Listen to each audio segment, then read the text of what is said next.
Wow, haleluya. Nah, saudara yang kasih dalam Tuhan, hari ini kita masih dalam pembahasan kita 33 hal yang dahsyat tentang salib. Wow, saudara yang kasih dalam Tuhan, bayangkan 33 minggu, every single Sunday we talk about the cross. Yang kita bahas bukan hanya berkat mujizat apapun, yang kita bahas salib. Karena saya percaya the cross is the heart of Christianity.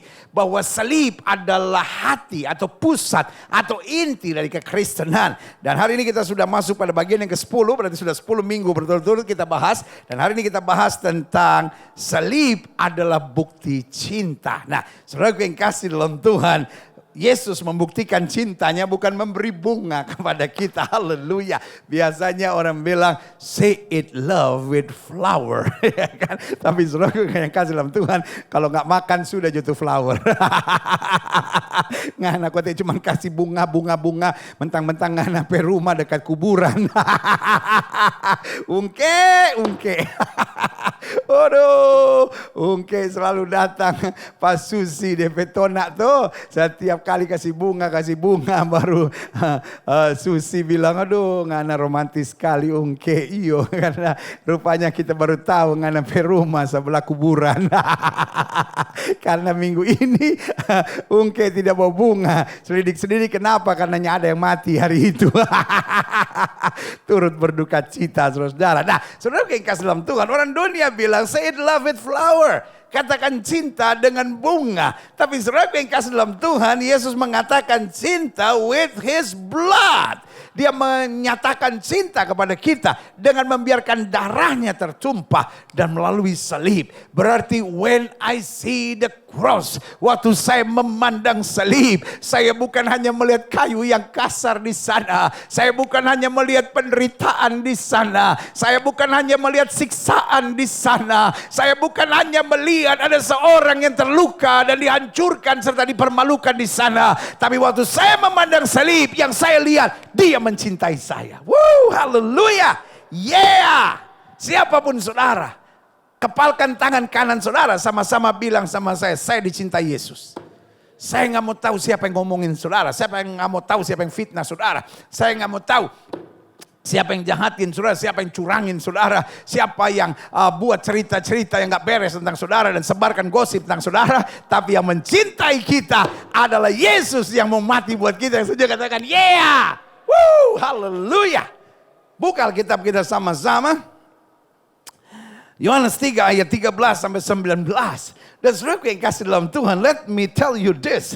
Waktu saya mempersiapkan khotbah ini, air mata saya tidak bisa berhenti, saudara. Kenapa? Karena yang saya lihat di salib itu ada cinta.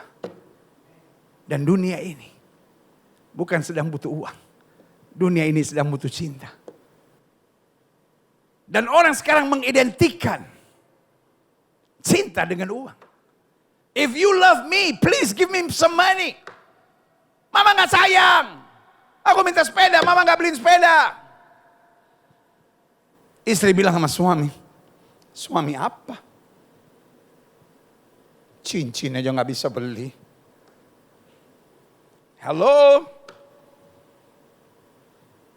Ada istri yang menangis kagum. Papa luar biasa baik sekali. Belikan mobil. Saya lihat artis-artis YouTuber sekarang. Saya khawatir dia memberi sesuatu kepada pasangannya bukan karena cinta. Tapi karena followers. Iya kan? Karena kalau dia bikin surprise, wow followersnya naik. Saya pikir gila. Mencintai istri. Mencintai anak. Cuma dipakai sarana untuk naikin followers. Wow. This is a crazy world. Tapi saudaraku yang kasih dalam Tuhan. Yesus tidak untuk naikkan follower naik di atas kayu salib. Yesus naik di atas kayu salib karena cinta. Karena dia tahu tidak ada jalan lain kecuali manusia dapat diselamatkan kecuali lewat darah yang tertumpah. Waktu saya mempersiapkan khotbah ini. Berkali-kali air mata saya harus tumpah. Karena saya berkata thank you. Kita kadang-kala cuma sibuk dengan berkat. Kita kadang-kala cuma sibuk dengan mujizat. We forgot all about the cross. But what is the cross? The cross is love.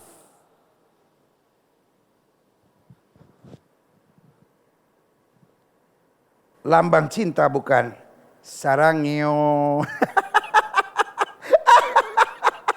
Anak muda sekarang kalau bilang cinta, sarangyo. Aneh-aneh aja. Lambang cinta is not just heart. Yang kita menerjemahkannya hati. Padahal heart artinya jantung. Karena hati itu liver. I liver you. Oh, my sweet liver. Saudara kekasih dalam Tuhan.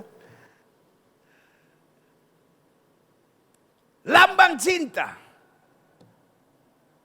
Bukan ini. Boleh ada yang muda berkata.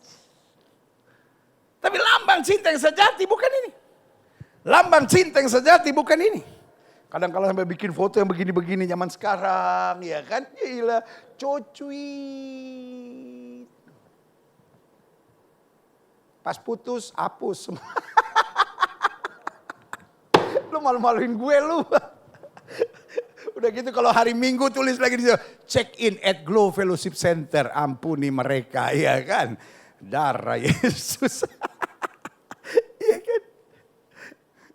The symbol of love is not sarangyong. The symbol of love bukan hanya begini. Atau begini. But the symbol of love is the cross. Yang setuju sama saya katakan, yeah! Woo, haleluya. Nah, Yohanes 3, 13-19 bilang begini. Tidak ada seorang pun yang telah naik ke sorga selain daripada dia yang telah turun dari sorga, yaitu anak manusia. That's all because of his love.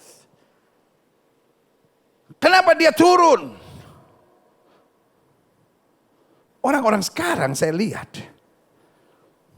Kadang-kala sengaja setting bikin masalah. Makanya terkenal istilah, settingan nih. Kadang-kala berkelahi suami istri dibikin settingan.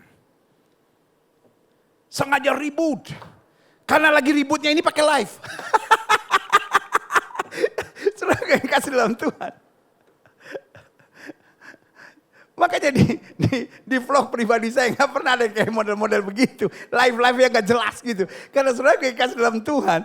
Kita kan di bagian produksi kan. Kita ngerti betul saudara. Iya kan? Kita kan. La ilah saudara ya kan. Saya mulai ada di TV tahun berapa itu? Tahun 91 saudara. Jadi ini orang-orang belum pernah lihat kamera kok kita di TV saudara ya kan. Nah saudara yang kasih dalam Tuhan. Jadi saya mengerti produksi, ngerti betul. Makanya saya paling malas nonton yang dibuat kayak real. Padahal sebetulnya disutradarai gitu saudara. Tapi orang sekarang buat, why? I don't care, yang penting follower naik. Ya kan? Kalau perlu bikin prank. Ujung-ujungnya bukan perang. Aduh, saudara kayak kasih dalam Tuhan. Itu yang saya bilang, dunia benar kata Alkitab bilang. Kasih sebagian orang makin menjadi tawar, makin menjadi dingin. Kenapa? Karena dunia makin aneh. Orang ribut sama bininya kok dia mau nonton. Iya kan? Dan senang. Iya kan? Orang mau surprise sama istrinya, udah biar dia sama istrinya aja. Ngapain pakai ditayangin. Surprise ya surprise. Hello. Iya kan? Surprise pakai live. Itu bukan surprise. Itu namanya caper saudara. Cari perhatian saudara. Iya kan? Jadi hari ini gini. Yang saya mau share buat setiap saudara di sini. Yesus tinggalkan surga. Bukan untuk apapun. Orang sekarang berbuat apapun. Banyak yang dia pikirkan. The end of the day tujuannya untuk keuntungan diri sendiri. But not Jesus. Dia naik ke surga. Karena dia berasal dari surga. Dan dia tinggalkan surga. Karena cintanya pada kita. Haleluya. Dan sama seperti Musa meninggikan ular di padang gurun. Demikian juga anak manusia harus ditinggikan. Bicara tentang apa? Ditinggikan. Melalui salib. Melalui jalan yang berat, jalan yang sukar. Tapi untuk keselamatan yang sempurna. Karena ular ditinggikan Musa. Supaya mereka yang dipatok oleh ular dapat disembuhkan. Supaya mereka yang terkena kutuk dapat menerima kelegaan. Dan Kristus diangkat di Golgota. Supaya kita yang terkutuk bebas dan mengalami berkat kemuliaan Tuhan. Yang saya katakan, yeah. Supaya setiap orang yang percaya kepadanya beroleh hidup yang kekal. Makanya ayat 16 bilang, karena begitu besar kasih Allah akan dunia ini. Sehingga telah mengaruniakan anak yang tunggal. Supaya setiap orang yang percaya kepada tidak binasa. Melainkan beroleh hidup yang kekal. Ayat 17. Sebab Allah, wow haleluya, mengutus anaknya ke dalam dunia. Bukan untuk menghakimi dunia. Melainkan untuk apa? Menyelamatkan. Kenapa menyelamatkan? Because of love. Karena kasih. Ayat 18. Barang siapa percaya kepada dia tidak akan dihukum. Barang siapa tidak percaya. Bayangkan dia datang karena kasih masih juga tidak percaya. Masih juga ditolak. Ia telah berada di bawah hukuman sebab ia tidak percaya. Ia menolak kasih karunia, kasih sempurna yang Kristus berikan melalui salib.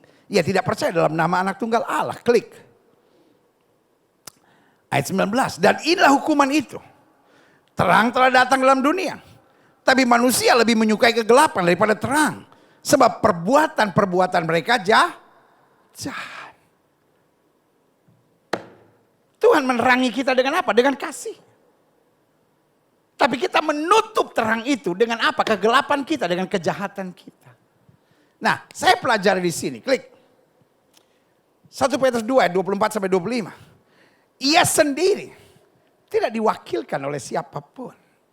Ia sendiri, sama-sama bilang sama saya, Yesus sendiri. Sama-sama bilang sama saya, Yesus sendiri. Amin.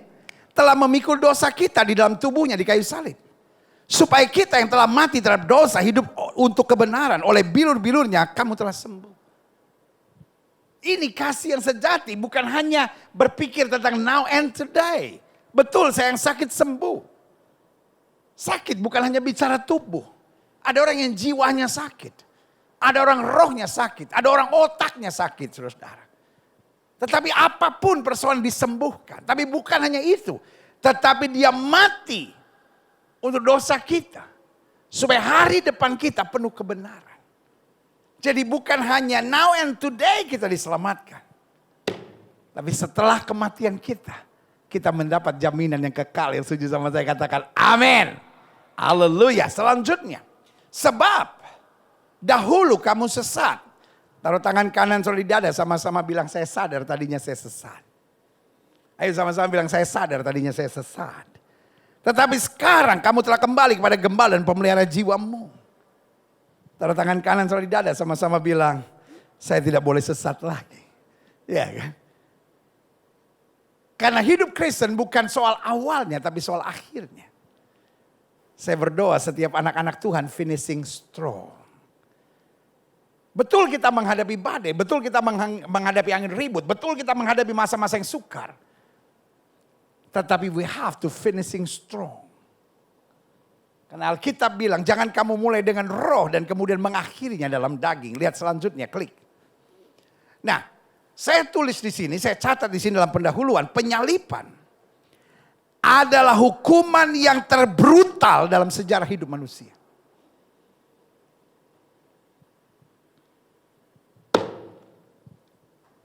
Penyalipan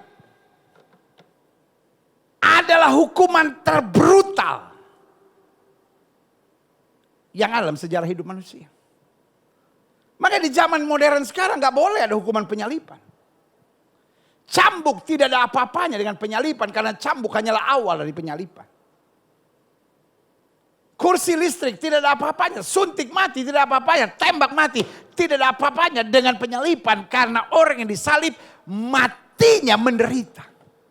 Karena dia mati karena kehabisan darah. Manusia tidak mati karena disalib. Tetapi manusia mati karena dipertahankan di salib itu sampai mati.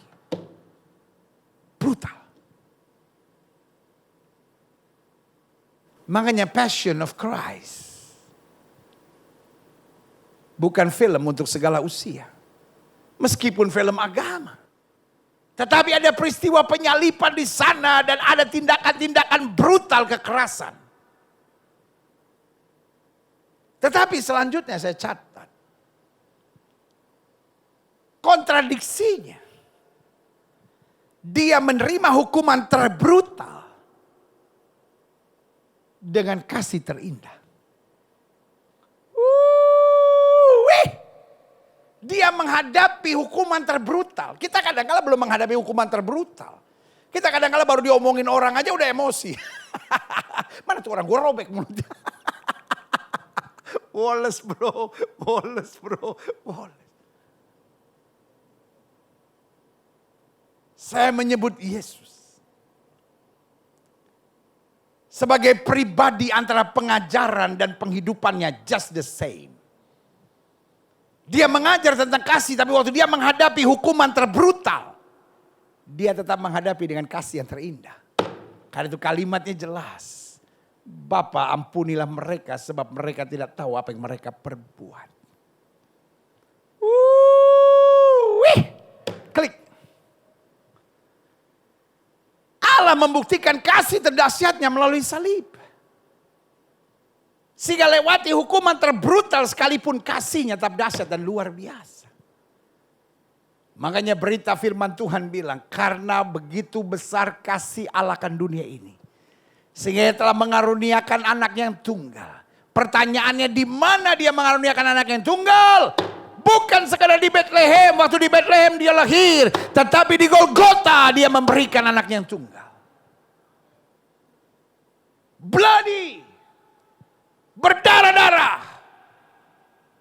Supaya kita dapat berjalan tegak dengan segala kemuliaan yang setuju katakan amin. Saya catat selanjutnya. Klik. Jelas buat kita. Dengan kita memandang salib yang dapat kita lihat.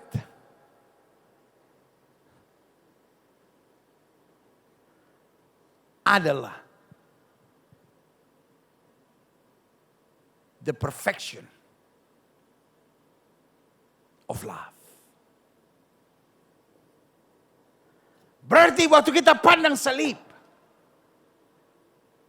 yang kita lihat bukan hanya kayu yang kasar. Makanya Paulus bilang, kalau aku mau bermegah, aku bermegah dalam salib. Kenapa? Di salib itu ada kasih terindah. Ada kasih terdahsyat. Dan ada kasih yang sempurna. Di balik salib. Sama-sama bilang, di balik salib. Ada kasih yang sempurna. Waktu kita memandang salib. Yang kita lihat. Kasih. Berarti setiap kali kita memandang salib. Kita tahu saya dikasih. Dan karena saya dikasih, saya tidak perlu takut. Karena saya dikasih, saya maju. Karena saya dikasih, saya hadapi tantangan. Karena saya dikasih, saya cakap menanggung segala perkara dalam Yesus yang memberi kekuatan kepadaku. Berikan tepuk tangan yang beri buat Tuhan. Haleluya. Jelas dengan memandang salib yang dapat kita lihat adalah kesempurnaan kasih. Satu, kasih yang membuat kita merasa berharga dan berarti. Mamamu, bukan mama, mamamu. Kalau baik dia mamamu. Kalau cerewet dia mamamu. Bu, jangan jadi mama bu, ya kan? Jadi mama boleh, tapi jangan jadi mama. Mamamu boleh saja tidak menghargai engkau. Istrimu boleh saja tidak menghargai engkau.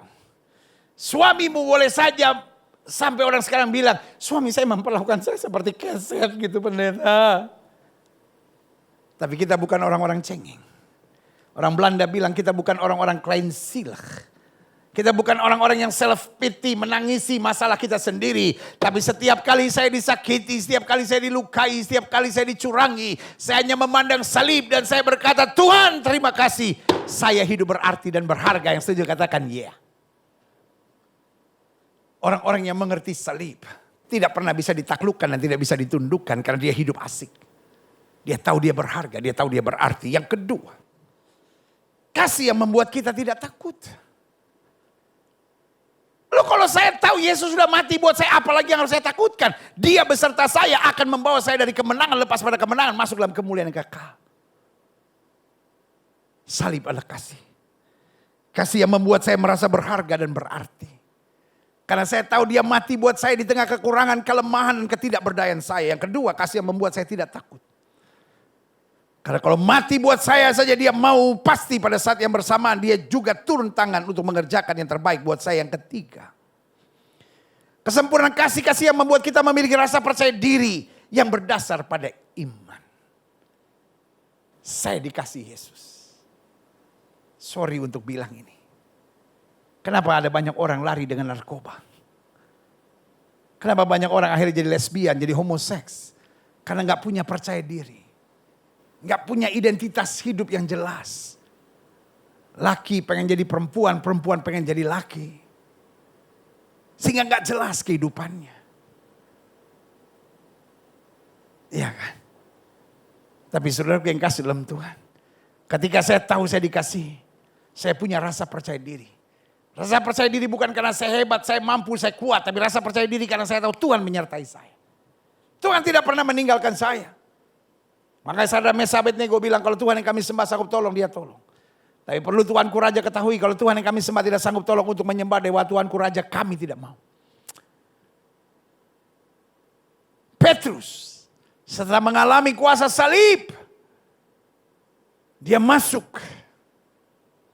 gerbang indah di bait Allah. Tiba-tiba dia lihat orang lumpuh. Orang lumpuh yang meminta sedekah. Petrus dan Yohanes bilang, silver and gold have I none. Emas dan perak tidak ada padaku, tapi apa yang kupunyai kuberikan kepadamu demi nama Yesus orang Nazaret, bangun dan berjalanlah. Saudaraku, dia bangkit. Punya rasa percaya diri. Ingatkah saudara cerita tentang seorang datang kepada Yesus dan berkata, guru, anakku kerasukan setan. Sehingga dia bisu dan tuli. Aku sudah membawa kepada murid-muridmu, tapi mereka tidak dapat. Petrus yang sama yang tadinya tidak bisa mengerjakan mujizat. Petrus yang sama lewat kuasa salib punya rasa percaya diri. Bukan karena kemampuan, tapi rasa percaya diri karena iman kepada Tuhan lewat salib.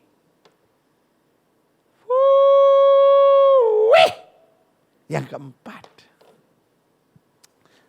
Jelas. Dengan memandang salib yang dapat kita lihat adalah kesempurnaan kasih.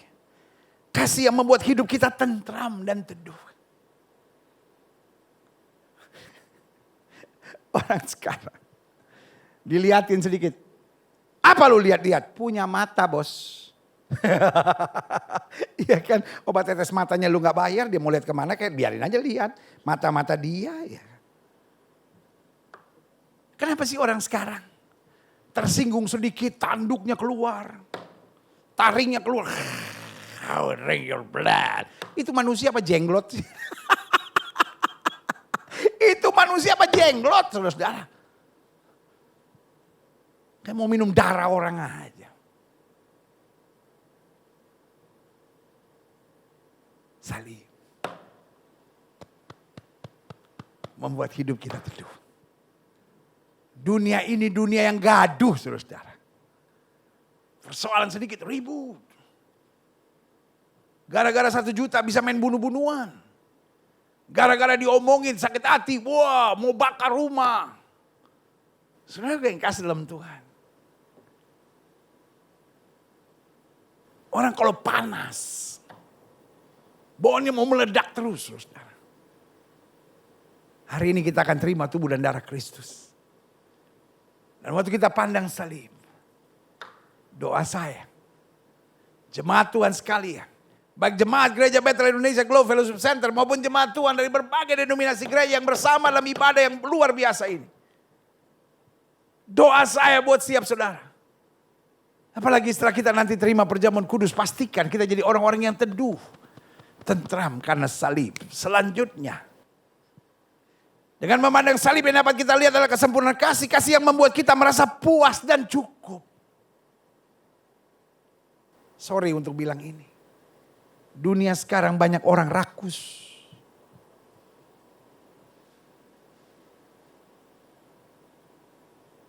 Saudara pernah ke taman safari gak lihat monyet? Monyet, kita lempar pisang dia tangkap. Lempar lagi, tangkap satu lagi. Lempar lagi pakai kakinya dia tangkap. Lempar lagi dia tangkap pakai, udah 4-4 dia pegang pisang.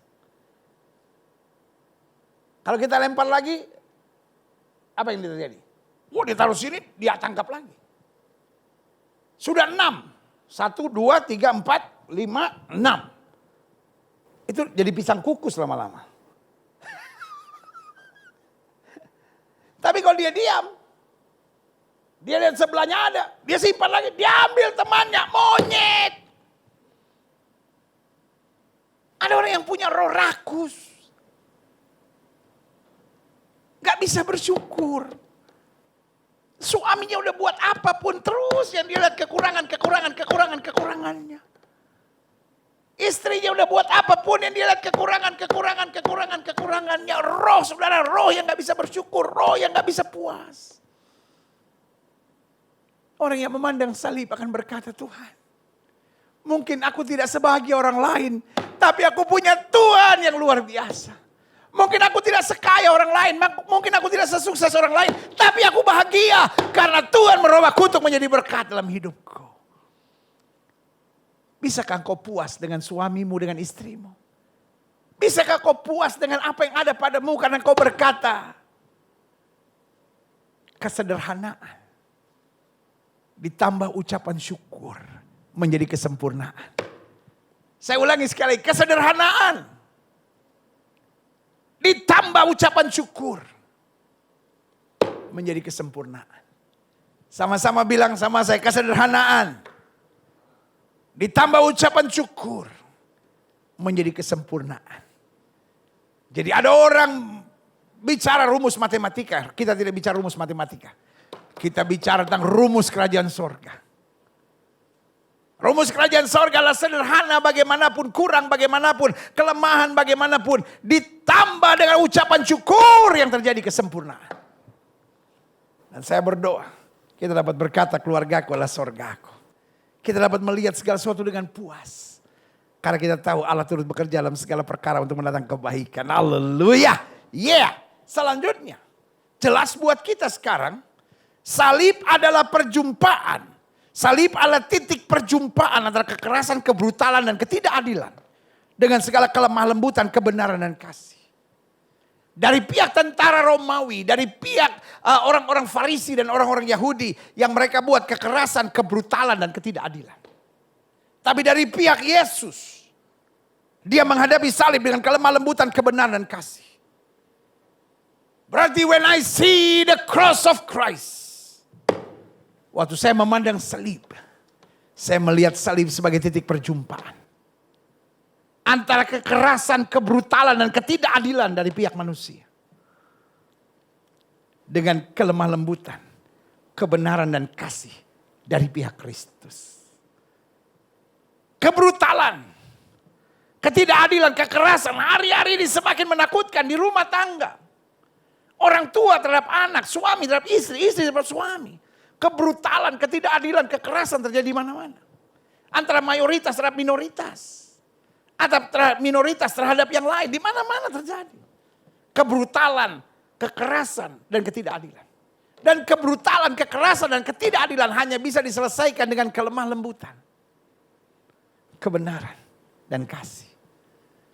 Karena kebrutalan yang dilawan dengan kebrutalan ujung-ujungnya hanya darah. Ketidakadilan yang dilawan ketidakadilan ujung-ujungnya hanya darah. Kekerasan dilawan dengan kekerasan ujung-ujungnya hanya darah. Tapi kebrutalan, kekerasan, ketidakadilan dijadikan satu. Dilawan dengan kelemah lembutan, kebenaran, kasih. Diselesaikan dengan anugerah Tuhan. Berikan tepuk tangan yang meriah buat Tuhan. Haleluya. Jadi, saya lihat beberapa pelajaran dahsyat. Yang pertama, dengan menyadari makna salib, kita mampu berserah menerima yang tidak dapat kita terima. Wah, saya nggak bisa terima, suami saya buat gini, saya nggak bisa terima, istri saya begini, saya nggak bisa terima, dia yang pernah saya tolong berbuat gini, saya nggak bisa terima, pendeta. Masa orang ngomong saya begini, masa dia berbuat begini, saya tidak berbuat. Saudaraku, dunia sekarang penuh dengan orang-orang yang kecewa karena tidak bisa terima, tapi salib membuat kita mampu berserah. Ya udah. Kalaupun saya harus terima yang tidak patut saya terima. Saya tahu Tuhan merubah ratapan saya menjadi tari-tarian. Haleluya. Saudaraku. Yusuf siap menerima apa yang tidak harus dia terima. Dia dibuang ke dalam penjara. dengan tuduhan seorang pemerkosa. Daniel bisa menerima apa yang tidak harus dia terima. Sadrak Mesabet ini kok bisa menerima apa yang tidak harus dia terima. Itu yang saya bilang. Orang-orang yang memandang salib akan tegar. Karena dia menjadi orang yang berserah. Dan percaya penuh pada kemuliaan Tuhan. Yang kedua. Dengan menyadari makna salib. Kita mampu bersemangat tuh hal-hal yang belum kita lihat. Mungkin yang sekarang kita lihat masalah rumah tangga masih belum selesai. Mungkin yang kita lihat kondisi ekonomi kita goyang. Mungkin yang kita lihat kita di PHK. Mungkin yang kita lihat kita difitnah. Mungkin yang kita lihat badai. Mungkin yang kita lihat kesusahan. Mungkin yang kita lihat persoalan. Mungkin yang kita lihat fitnah. Mungkin yang kita lihat hal-hal yang menyakitkan. Tapi Tuhan memberikan kita semangat. Karena dia yang disalib. Yang berkata sudah selesai. Dia juga yang berkata aku menyertai engkau sampai kesudahan alam. Dan karena Tuhan menyertai kita. Kita dapat berkata aku lebih daripada orang-orang yang menang. Karena Yesus yang mengasihi kita. Makanya selalu saya bilang. Orang-orang yang menyadari kuasa salib hidupnya akan tetap bersemangat. Haleluya. Yang ketiga. Pelajaran apa yang kita dapat. Dengan menyadari makna salib. Kita mampu meninggalkan hal-hal yang awalnya sangat membelenggu dan mengikat kita. Kenapa orang susah meninggalkan perzinahan? Kenapa orang susah meninggalkan pornografi? Kenapa orang susah meninggalkan rokok? Kenapa orang susah meninggalkan narkoba? Kenapa orang susah meninggalkan kebiasaan melakukan hubungan seks sebelum nikah? Kenapa orang susah meninggalkan kebiasaan onani, masturbasi? Kenapa orang susah meninggalkan kebiasaan untuk pacaran sama suami orang, pacaran sama istri orang, meninggalkan kebiasaan berselingkuh, meninggalkan hal-hal yang dia tahu tidak betul. Dia ngerti bahwa hidup sebagai seorang lesbian, hidup sebagai seorang homoseks bukan ini yang Tuhan sebetulnya tetapkan dalam hidupnya, tapi dia nggak tahu bagaimana keluar. Saudaraku yang kasih dalam Tuhan, they need cross. Mereka membutuhkan salib. Karena menyadari makna salib, kita diberi kekuatan, kita diberikan kemampuan, kita diberikan keberanian, kita diberikan ketahanan untuk meninggalkan hal-hal yang tadinya sulit untuk kita tinggalkan. Paulus bilang, aku melupakan apa yang ada di belakangku dan mengarahkan diri kepada apa yang di hadapanku dan menganggapnya sebagai sampah. Karena pengenalan akan Yesus Kristus yang sudah disalibkan itu jauh lebih mulia dari segalanya. Yeah! Woo! Lalu sudah menatap saya dan berkata, pendeta kenapa ya? I'm a Christian. Saya orang Kristen. I love Jesus so much. Semua orang menghakimi saya sebagai Kristen yang gak benar. Tapi sebetulnya I really love Jesus. Tapi ada hal-hal yang susah saya tinggalkan dalam hidup saya. Saya pengen. Tapi seperti belenggunya begitu kuat. Let me tell you this. I'm afraid. You are not really connected with the cross. Engkau hanya sibuk menggali Alkitab. Cari janji berkat. Engkau lupa memandang pengorbanan Kristus. Hari ini engkau akan terima perjamuan suci. Saya berdoa. Dengan menerima perjamuan suci diberikanlah kepada kita ketangguhan dan kekuatan. Sehingga kita mampu meninggalkan hal-hal yang awalnya sangat membelenggu dan mengikat kita. Yang keempat, pelajaran apa yang kita dapat? Dengan menyadari makna salib. Kita mampu mensyukuri segala sesuatu yang ada dalam hidup kita. Kita puas. Iya kan? Mungkin kita tinggal di rumah kontrakan tapi hidup kita penuh sukacita. Kita puas. Karena kita bisa mensyukuri. Ayub kehilangan segala-galanya, dia bisa mensyukuri Tuhan yang memberi. Tuhan yang mengambil. Terpujilah nama Tuhan. Folks, salib itu cukup. Salib itu cukup. Salib itu cukup. Salib membuat kita selalu bisa bersyukur dalam segala situasi. Yeah, sebagai penutupnya. Saya pelajari. Karena salib adalah bukti cinta. Saya undang pemain musik maju ke depan. Karena salib adalah bukti cinta dan juga para pemuji. Saya pelajari di sini. Klik. Jangan melepaskan salib. Sekali Yesus, tetap Yesus. Kadangkala demi salib, kita bisa kehilangan pasangan teman hidup. Kadangkala karena salib kita bisa kehilangan kedudukan dan jabatan. Tapi jangan melepaskan salib. Karena melepaskan salib pasti adalah kerugian. Dan saudara mungkin beribadah saat ini dan saudara berkata, I used to be a Christian. Saya tadinya orang Kristen. Saya meninggalkan Tuhan. Now I know. Sekarang saya tahu. I'm regret. Saya menyesal. Tangan itu masih terbuka. Engkau mungkin sudah meninggalkan dia, tapi dia tidak pernah meninggalkan engkau. Engkau mungkin sudah melupakan dia, tapi dia tidak pernah melupakan engkau. Dia menatapmu hari ini dan berkata, anakku, balik. I embrace you with my love. Aku memeluk engkau dengan kasihmu. Jangan melepaskan salib. Adik-adik muda apapun harganya, jangan melepaskan salib. Saya ngerti kadang-kala kehidupan Kristen membingungkan. Saya ngerti kadang-kala orang Kristen menyakitkan. Tetapi salib tidak pernah membingungkan. Salib tidak pernah menyakitkan kita. Salib justru adalah kekuatan kita. Dan hidup ini bukan soal others. Hidup ini soal the cross. Selanjutnya, kalau salib adalah bukti cinta, jangan malu memberitakan salib. Dimanapun kita ada, kita memberitakan kasih Tuhan. Kita mentuntaskan amanat agung, pergi. Jadikan sekalian bangsa muridku, beritakan Injil. Karena saudaraku yang kasih dalam Tuhan, dunia sedang membutuhkan kasih, dunia sedang membutuhkan jawaban, dunia sedang membutuhkan solusi. Dan semuanya ada di salib Kristus. Yang ketiga, jangan melepaskan salib. Jangan malu memberitakan salib. Dan yang terakhir, banggalah dengan salib. Dan siaplah menerima resiko untuk salib itu. Kita banggakan salib. Kita gak bangga buat berkat, mujizat, pencapaian, prestasi, apapun yang kita dapat. Karena semua itu cuma titipan. Kita bangga karena di salib itu Yesus berkata sudah selesai. Cross is my pride. Salib adalah kebanggaanku. Dan karena itu, siaplah menerima resiko salib.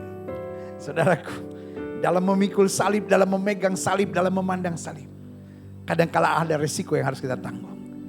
Tetapi Paulus menyebutnya penderitaan ringan sekarang ini tidak ada artinya dibanding kemuliaan yang akan kita terima. Yang setuju katakan amin. Haleluya. Saudaraku yang kasih dalam Tuhan, setiap mata terpejam, setiap kepala tertunduk, kita akan masuk dalam doa. Karena kita percaya Dia Tuhan yang dahsyat, Dia Tuhan yang luar biasa. Firman sudah kita terima hari ini. Dan biarlah firman itu merobek jiwa kita. Dan berkata, Tuhan, Engkau Tuhan yang dahsyat, Engkau Tuhan yang luar biasa.